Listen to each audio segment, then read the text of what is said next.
কৃষ্ণ, সবাইকে জানাই কৃষ্ণ প্রীতির শুভেচ্ছা ও অভিনন্দন। গতকালকে আমি শ্রীল প্রভুপাদের দৃষ্টিতে চাণক্য নীতিশাস্ত্র নামক গ্রন্থের দ্বিতীয় শ্লোকটি পাঠ করেছি। আজকে আরও একটি বিশেষ শ্লোক পাঠ করব, এটা হচ্ছে ৪র্থ নং শ্লোক। এই শ্লোকের বিশেষত্ব হচ্ছে কারা আমাদের বন্ধু, কারা আমাদের শত্রু। আমি এখন শ্লোকটি পাঠ করে শোনাবো।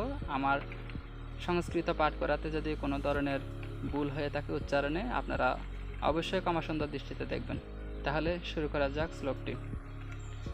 ন কশ্চিৎ কস্যচিন মিত্রম কিঞ্চিৎ রিপুঃ কর্ণে ন হি জানাতে মিত্রাণি চ রিপুং ততঃ।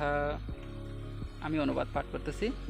স্বভাবত কেউ আমাদের বন্ধু বা শত্রু নয়, একমাত্র কাজের দ্বারাই মানুষ আমাদের বন্ধু বা শত্রু বলে পরিগণিত হয়। নিশ্চয়ই আপনারা বুঝছেন, যাদের আমি চিনি না বা আপনি চিনেন না, তার সাথে কখনো বন্ধুত্ব হয় না, শত্রুতাও হয় না। যখন তার সাথে কথাবার্তা হয়, সুসম্পর্ক তৈরি হয়, বা কোনো কাজের সূত্রে তার সাথে কাজ করা হয়, তখন তার সাথে কাজে কাজে মিললে তখন বন্ধুত্ব বা মিত্রতা হয়। আর তার কাজে বা আচরণে আমাদের সাথে না মিললে তার সাথে শত্রুতার সৃষ্টি হয়। এভাবে করে পৃথিবীর সবাই আমাদের বন্ধু বা শত্রুতে পরিণত হয়। কিন্তু সরাসরিভাবে আমরা ধরতে গেলে দেখা যায় কেউ আমাদের বন্ধুও না, কেউ আমাদের শত্রুও না। ধন্যবাদ। হরে কৃষ্ণ।